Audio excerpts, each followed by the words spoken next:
வார்த்தைக்கு நேராய் நாம் போகலாம். இன்றைக்கு 26வது நாள் ஜெபம்.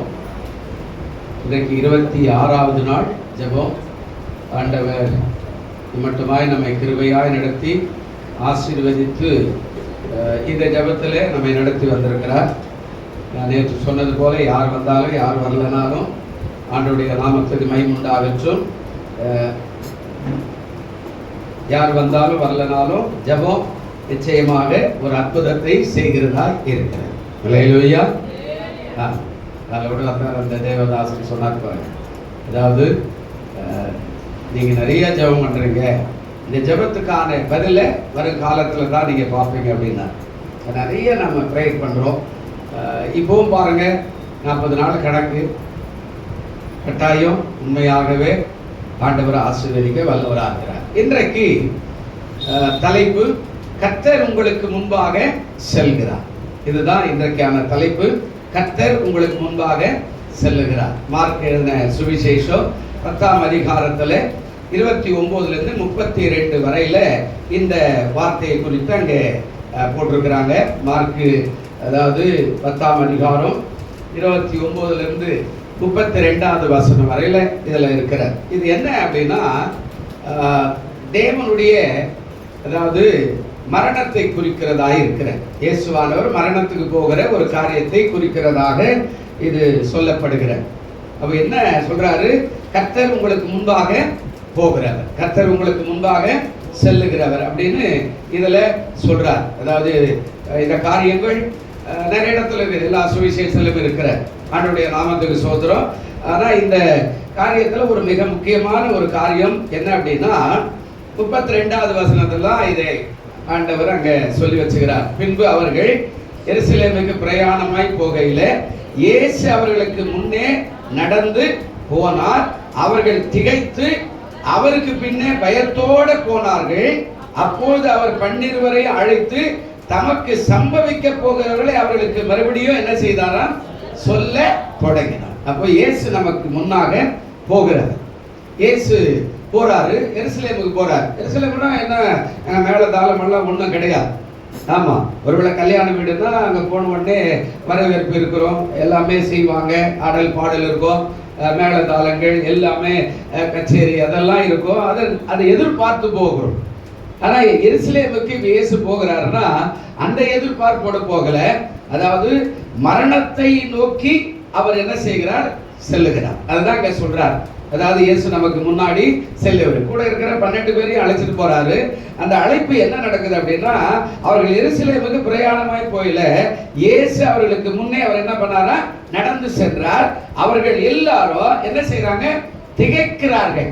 ஏன்னா ஏற்கனவே சொல்லிக்கிட்டே வராரு, நான் எருசலேமுக்கு போக போறேன், எனக்கு இந்த மாதிரி காரியம் சம்பவிக்க போது, என்னை அடிப்பாங்க, குத்துவாங்க, அதாவது மரணத்துக்கு எதுவாய் செய்வாங்க, என்னுடைய ரத்தம் சிந்தப்படும், நான் மரிப்பேன், 3வது நாள் உயிரோடு எழுந்திருப்பேன் அப்படின்னு எல்லாம் சொல்றாரு. இதெல்லாம் மனசுல கேட்டு வச்சுக்கிட்டு இருக்கிற சீடர்களுக்கு கொஞ்சம் பயம் இருக்கத்தான் செய்கிறது. ஆனா கூட போறாங்க.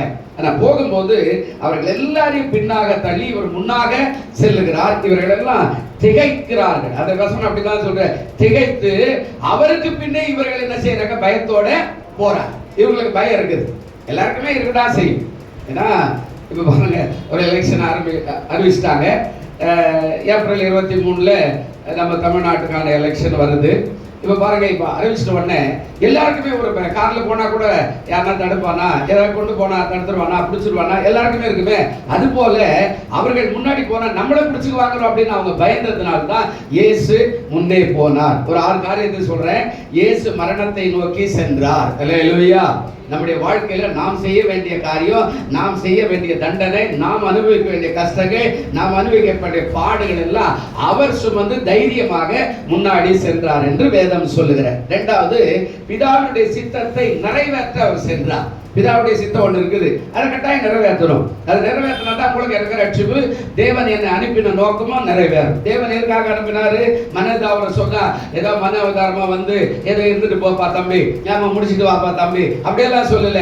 என் ஜனங்கள் என்னோட இருக்கணும். ஆதாம் மீறினார், ஆதாமுடைய செயலினால மனுஷன் விழுந்தார். அங்க ஏதேன் தோட்டத்திலிருந்து தூக்கி அவனை கீழே போட்டார். அவனை அன்பு பாராட்டி ஒரு மிருகத்தை அடிச்சு அவனுக்கு தோலுடைய தைத்து அவனுடைய நிர்வாணத்தை மூடி அவனை மணிக்குலத்துக்கு அனுப்பி, இந்த பூமி உனக்கு சொந்தம், இது உனக்கு முள்ளும் குறுக்கலமா இருக்கும், போ எப்படியோ அப்படின்னு சொல்லி தூக்கி அடிச்சுட்டு அந்த ஏதேன் தோட்டத்தை மூடிட்டு அவர் மேல போயிட்டார். இப்ப மனுஷனுக்கும் தேவனுக்கு உறவு ஒன்றா இருந்த உறவு அப்படியே நீண்டு ரொம்ப தூரமாய் போய்விட்டார்.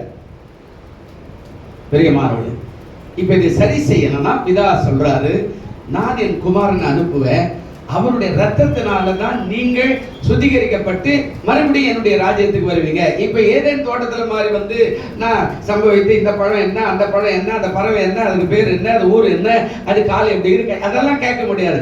இப்போ பரலோக ராஜ்யத்துல தேவ தூதர்களோடு கூட வெள்ளுரை பட்டியலில் நின்று ஆண்டவரை துதிக்கிற பாக்கியத்தை உன்னை நான் கொண்டு போய் சேர்க்க போறேன். அதனால ஒரு மரணம் அவசியம், ஒரு ரத்தம் அவசியம். அந்த ரத்தம் சிந்தப்பட்டு அதில் இவன் சுத்திகரிக்கப்பட்டாதான் நீ அங்க வர முடியும். அந்த ரத்தத்தை நான் என் குமாரன் மூலமாய் அனுப்ப போகிறேன் என்று ஆண்டவரை அனுப்பினார். அந்த அவதாரத்துக்கு தான் ஆண்டவர் முன்னாடி சென்றார். அல்லேலூயா. மூணாவது சொல்றார், நமக்கு ரட்சிப்பை கொடுக்க அவர் முன்னே சென்றார். அவர் முன்னாடி போனா தான் நமக்கு ரட்சிப்பு, மீட்பு. ஆண்டவர் பிறக்கும்போது மத்தேயுல 1ஆம் அதிகாரம் 21 என்ன சொன்னா ஞாபகம்தா? அவருக்கு இயேசு என்று பெயரிடுவாயாக, ஏனெனில் அவர் தமது ஜனங்களின் பாவங்களை நீக்கி அவர்களை ரட்சிப்பார். அப்படின்னா மீட்பார். ஏற்கனவே பாவத்தில் இருக்கிறோம் இல்ல, நம்ம ரட்சிக்கணும், மீட்கணும். அப்படின்னா அதுக்கு ஒரு ரத்தம் தேவை. அதுக்கு தான் மூணாவது அவர் சொல்றார், நமக்கு ரட்சிப்பை உண்டாக்க அவர் சென்றார். நம்ம சும்மா ரட்சிக்கப்பட முடியாது. விதையெல்லாம் விதைக்கும் போது எல்லாத்தையும் அறுவடை பண்றோம். ஒன்றும் இல்லை, நம்ம சாப்பிட்றோம், ஏதோ ஒரு பழம், ஏதோ ஒரு பழத்தை சாப்பிட்டு தூக்கி தூரம் போடுறோம் பாருங்க, அது தப்பு செடியாக முளைத்து அதுல காய் வரும். அது கூட சில நேரத்தில் நமக்கு ருசியா இருக்கும். ஆனா அது அவனுக்கு மகசூல் வராது. எங்கேயோ ஒரு தூர மூலையில போட்டது அது 1-2 காய் வரும். அது மாதிரி நூற்றுக்கணக்கான விதைகளை விதைத்து அறுவடை செய்யும் போதுதான் அவனுக்கு மகசூல் அதிகமா இருக்கும். ஆண்டவர் ஏதோ ஒரு காரியத்துல நீங்க போங்கப்பா, அப்ப நீங்களே பார்த்துக்கப்பா, நீங்களே ஜெபம் பண்ணுங்க அப்படிலாம் ஆண்டவர் சொல்லல. ஒரு மனுஷன் அதற்காக பாடுபட வேண்டும். நாம் செய்ய வேண்டிய தண்டனைக்கு ஆதாம் செய்த மீறுதல் வழி வழியா வருது இல்ல. நாம் ஒரு பாவம் பண்ணல, நமக்கு தெரிஞ்சு என்ன பாவம் செய்தோம்?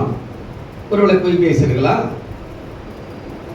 ஒருவேளை கர்த்தருக்கு ஸ்தோத்திரம், ஒருவேளை ஏமாத்தி இருக்கலாம், இல்ல ஒரு சின்ன பேனா பென்சிலை திருடி இருக்கலாம், இல்ல யாருக்காவது விரோதமா அடப்பா அப்படின்னு போய் சொல்லி இது ஏதோ ஒண்ணுதான். ஆனா அவன் செய்த மீறுதல் தான் வழி வழியா ரத்த சம்பந்தமாய் வருகிறது. அதை முறியடிக்கணும்னா இவர் போய் அங்கே அந்த காரியத்தை செய்யணும். அதாவது ஆண்டவர் சொல்றார், நமக்கு ரட்சிப்பை கொடுக்க அவர் முன்னே நடந்தார். நாலாவது காரியம் சொல்றார், நாம் தண்டிக்கப்படாமல் இருக்க அவர் முன்னே சென்றார். இவன் ஏன் பயப்படுறான்? எருசலேமுக்கு போறன்றாரு, அடிக்க போறாங்களா, உதவி போறாங்களா, என்ன பண்றது தெரியல. இப்ப பாருங்க, நம்ம எல்லாம் வடநாட்டு ஊழியத்தையே நிறுத்திட்டோம் நிறைய பேர். ஆனா இன்றைக்கும் வடநாட்டு ஊழியத்துக்காக ஒப்பு கொடுத்து குடும்பத்தோடு பிள்ளைகளோடு போற ஆட்கள் இன்னைக்கு கூட இருக்கிறாங்க. ஆமா, சில பத்திரிகை எல்லாம் பாக்குறேன் நான். ஆமா, இவர்கள் வடநாட்டு ஊழியத்துக்காக அர்ப்பணித்தார்கள் அப்படின்னா அது 2 சின்ன பிள்ளைகள் இருக்கும், பெண் பிள்ளைகள். அதை வச்சுக்கிட்டு பைபிள் தூக்கிட்டு வடநாட்டுக்கு போற ஆட்கள் இன்னைக்கும் கூட இருக்கிறாங்க. ஆனா நம்ம ஐயோ அங்கயா என்னப்பா அப்படின்றோம். நம்ம நிறைய ஊழியர்களை நிறுத்திட்டோம்ல. அப்ப ஆண்டவர் சொல்றாரு, நாம் தண்டிக்கப்படாமல் இருக்க அவர் முன்னாடி சென்றார். இவங்க பயத்துல போறா, ஆண்டவர் அடிச்சா நம்மளே அடிப்பாங்கல்ல அப்படின்னு. ஆனால் தான் அவங்களை பின்னாடி தள்ளி பாதுகாப்பா இவர் முன்னே சென்றார். பெருமாள் அப்ப நம்ம வாழ்க்கையில நமக்காக எல்லாவற்றையும் செய்யக்கூடிய நம்முடைய ஆண்டவர் முன்னே செல்லுகிறார். நாம் கவலைப்படாது இருப்போம். அல்லேலூயா. 5வது சொல்றார், நம்முடைய பிரச்சனை எல்லாவற்றிலும் அவர் முன்னே செல்கிறார். நம்முடைய எந்த பிரச்சனை இருந்தாலும் அவரை கூப்பிட்டோம்னா அவர் நமக்கு முன்னாடி சென்று எல்லாவற்றையும் சரிப்படுத்துற ஆண்டவராய் அவர் இருக்கிறார். நாம அவரை கூப்பிடலாம், அவர் ஒன்றும் பார்க்க மாட்டார். நம்ம யாரா கூட எங்க கூட வாங்க அப்படின்னா வருவான், நம்ம கூட வாங்க அப்படின்வான். சில நேரத்தில் ஆமா நம்ம கூட போவோம். இருட்டா இருந்தா யாருன்னா கணவர் போவாரு, இல்ல மனைவி போவோம், இல்ல அம்மா போவாங்க, ஏதாவது ஒரு ஆளு கூட போவாங்க. ஏன்னா இருட்டுல பயப்படுறானே அப்படின்னு சொல்லி. அப்ப ஆண்டவர் சொல்றாரு, நம்முடைய எல்லா பிரச்சனைகளிலும் தேவன் முன்னே சென்று நமக்காக காரியங்களை வாய்க்க செய்ய அவர் வல்லவராய் இருக்கிறார். அல்லேலூயா. அப்போ நாம அவரை விட்டுறோம் சில நேரத்துல. அதனால தான் அவர் முன்னாடி போனார். கடைசியாக பாருங்க, கடைசியாக சொல்றாரு, இஸ்ரவேல் ஜனங்களுக்கும் முன்னாடி சென்றார், நமக்கும் முன்னாடி செல்லுகிறார். ஜனங்களுக்கு முன்னாடி போனார், நமக்கும் முன்னாடி போனார். இஸ்ரவேல் ஜனங்களுக்கு எப்படி போனார்? வாசிப்பாருங்க, யாத்திராகமம் 13:21 ஒரு வார்த்தை அழகா சொல்றாரு. யாத்திராகமம் 13ஆம் அதிகாரம் 21வது வசனம் இருக்குதா பாருங்க. என்ன சொல்றாரு? அவர்களை மீட்டெடுத்து உள்ள போகும்போது என்ன பண்ணார்? வாசிங்க. அவர்கள் இரவும் பகலும் வழி நடக்க கூடும்படிக்கு பாருங்க, பகல்ல கூட நீ சும்மா போக கூடாது அப்படின்னு பாதுகாப்பா, அதாவது ஒரு மேக ஸ்தம்பத்தையும் இரவில் அவர்கள் இருட்டுல போக கூடாது அப்படின்றதுக்காக அவர்களுக்கு வெளிச்சமும் அக்கினி ஸ்தம்பத்திலும் அவர்களுக்கு முன்னாடி சென்றார். அல்லேலூயா. ஒரு கற்பனை, நீங்க ராத்திரில போய் கொஞ்சம் ஒரு கற்பனை பண்ணி பாருங்களேன். 20 லட்சம் பேர் நிக்கிறாங்க, 6 லட்சம் புருஷர்களும் பைபிள் சொல்லுது. ஆளுக்கு ஒரு மனைவினா கூட 12 லட்சம் பேர், ஆளுக்கு 2 பிள்ளைங்கள்னா கூட 12 எவ்வளவு ஆகுது? 24 லட்சம் பேர். கூட ஆடு மாடு ஒவ்வொருத்தருக்கும் 4 5 எப்படி இருக்கும். இப்போ இங்கிருந்து இஸ்ரவேல் ஜனங்கள் அந்த லட்சங்களை கணக்கு போட்டு பாருங்க. இங்க இருந்து அதாவது திருவற்றூர் ஆரம்பித்து செங்கல்பட்டு வரைக்கும் ஒரு பெரிய படையாக அப்படியே போவான். 6 லட்சம் பேர் அப்படியே லைனா வரும்னு வச்சுக்கோங்க. இல்ல இந்த சென்னை கடைசியில தாம்பரம் வரைக்கும் வச்சுங்களேன்.